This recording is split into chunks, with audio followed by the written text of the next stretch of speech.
Bonjour, j'espère que vous allez bien. Dans cette vidéo, je vais vous parler du résumé de Cyrano de Bergerac, donc une pièce de théâtre écrite par Edmond Rostand. C'est une comédie héroïque. Plutôt Rostand lui-même la qualifie de comédie héroïque. Donc, je vais vous présenter un petit résumé. Voyez, pièce de théâtre, pardon. Donc, cette pièce est composée de 5 actes. 5 actes. Donc, le premier acte, tout simplement, on est au théâtre de l'Hôtel de Bourgogne. La pièce de théâtre se présente en 1640. Une représentation se prépare. Il y a la mise en abîme de la chloris, la représentation de la chloris. Donc, le théâtre dans le théâtre. Quand on a le théâtre dans le théâtre, le roman dans le roman, c'est la mise en abîme. Par exemple, imaginez que moi je crée une vidéo, je vous parle de la vidéo de Youssef, par exemple, la chaîne Misaha sur YouTube. Je vous parle de la vidéo de Misaha. Dans ma vidéo, ça c'est la mise en abîme, vous voyez. Donc, une représentation se prépare.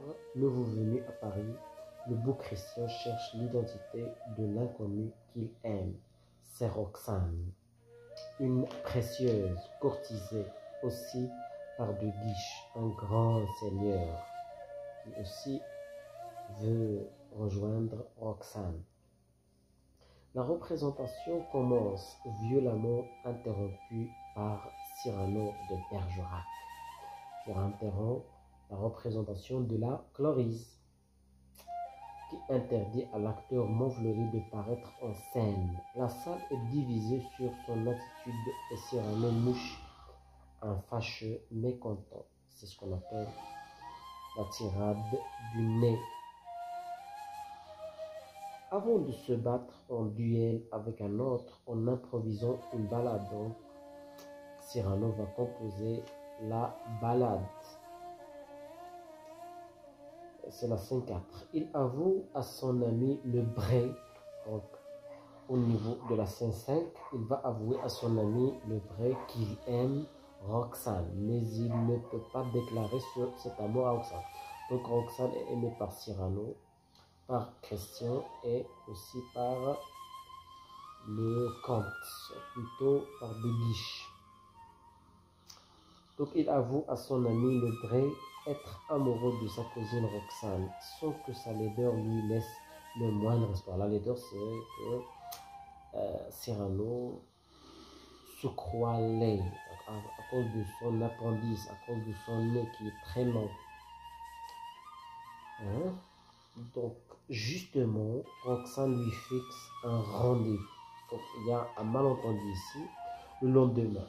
Donc, dans le cadre de ce rendez-vous, Cristiano va croire que c'est lui qui est regardé, c'est lui qui est concerné par ce rendez-vous. Donc, mais ce rendez-vous vise autre chose, d'accord? Donc, exalté, Cyrano part affronter seul 100 hommes qui ont tendu un guet-apens, c'est-à-dire embuscade, à son ami Linière à la porte de Nesle. Donc, c'est la scène 7. Donc, au niveau de la scène, plutôt l'acte numéro 2, nous sommes à la pâtisserie de Ragonneau. Pâtissier, vous connaissez, poète, trivial et pâtissier. Cyrano vient au rendez-vous. Donc, il a bien respecté, bien sûr, le rendez-vous, puisqu'il aime Roxane. Il croit qu'il va recevoir quelque chose de très important de Roxane. Il veut dire son amour à Roxane, mais il ne peut pas déclarer cela. Il pense que son dossier, son projet conjugal ne sera pas accepté. Celle-ci arrive et demande son aide à Cyrano. Donc, il va demander d'aide à Cyrano. Quelle est la nature de cette aide? Il devra protéger le beau jeune homme qu'elle aime. Donc, il va demander de Cyrano de protéger son amoureux qui est Christian. Voilà. Ça, c'est une attaque dangereuse contre Cyrano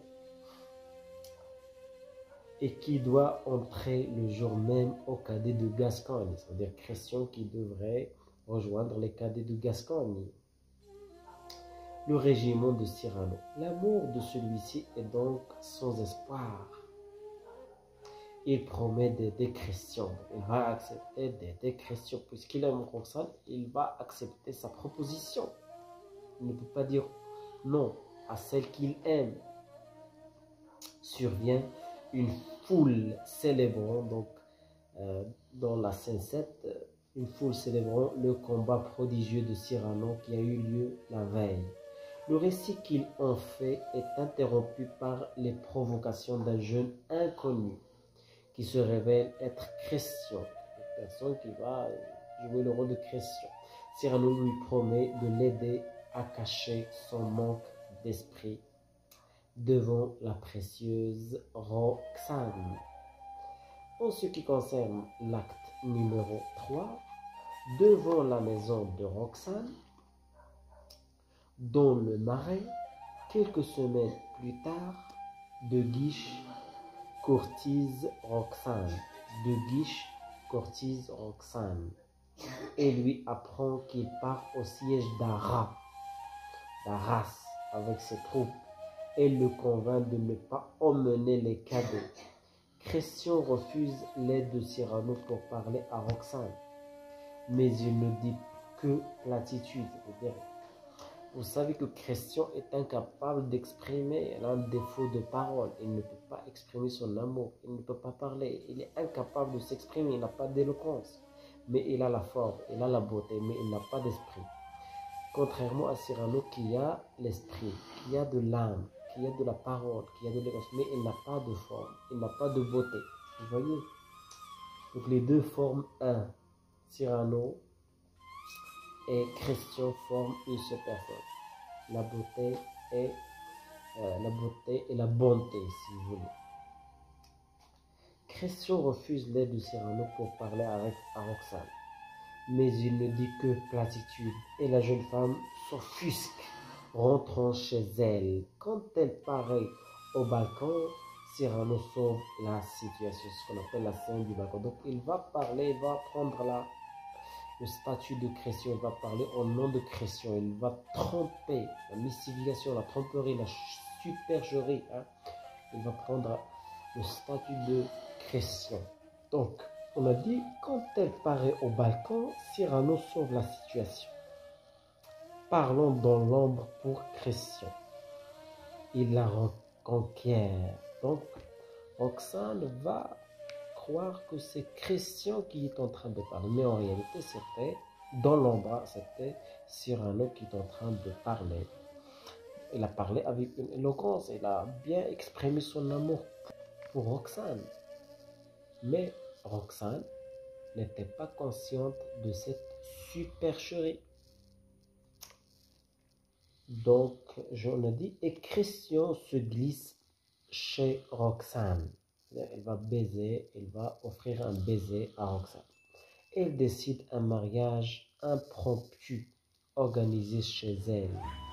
Tandis que Cyrano retient De Guiche revenu en lui-même, en lui racontant son voyage dans la lune, tandis que Cyrano retient De Guiche revenu en lui racontant son voyage dans la lune, lorsqu'il découvre la vérité, De Guiche, furieux, envoie les cadets à Arras.